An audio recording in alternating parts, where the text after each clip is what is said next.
Adventures of Sabrina is an American comic book series published by Archie Horror, and it is written by someone with a interesting name that I cannot pronounce, and so instead of butchering it, I will just pop it on screen now.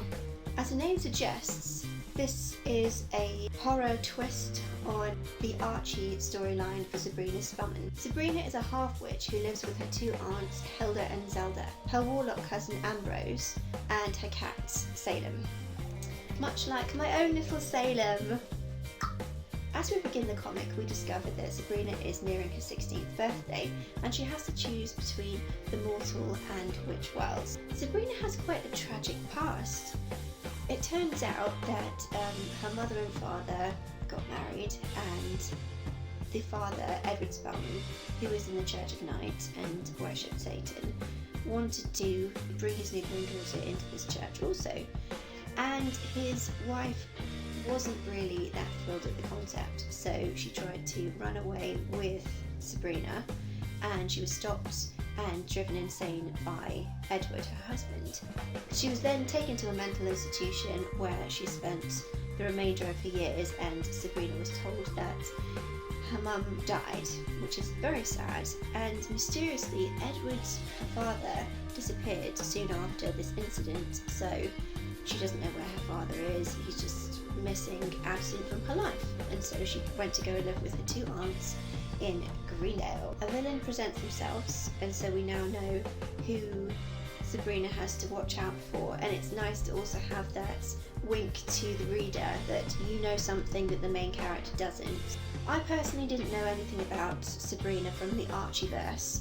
I just knew her from the TV show, which is incredibly shameful. When I was walking past my comic book store, I saw this in the window and I screamed and I went inside and I got myself a copy of the comic book.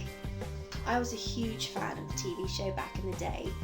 It was always on TV just after I finished school, or when I was visiting my grandma at the weekends. I would snuggle up on the sofa and watch back-to-back episodes on Nickelodeon. So it gave me the vibes, it gave me flashbacks of my childhood and my tweenhood, and that was very much appreciated. Book 1 of The Chilling Adventures of Sabrina is sorted into 5 separate chapters. Chapter 1, Something Wicked. Chapter 2, Secret History of Madame Satan. Chapter 3, Unholy Baptism. Chapter 4, Harvey Horrors.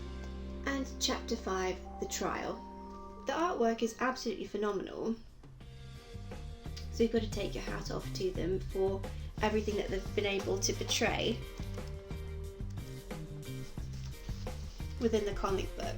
I adored the horror element of this storyline, and I like the way that Sabrina, who used to have quite a butter wouldn't melt, squeaky clean image from the TV show at least, now she's been brought into the Church of Satan in the comic book, and I very much enjoyed that twist on an old standard. This comic is much darker than I thought it would be, and that was thrilling, and I can't wait to read the next instalment. But you must try this, because if you're getting into comics or you're a fan of Sabrina, I would highly recommend giving this a whirl. The TV show on Netflix is also doing amazingly well, and I can't wait for that next instalment also. I will definitely be picking up the next instalment in book 2.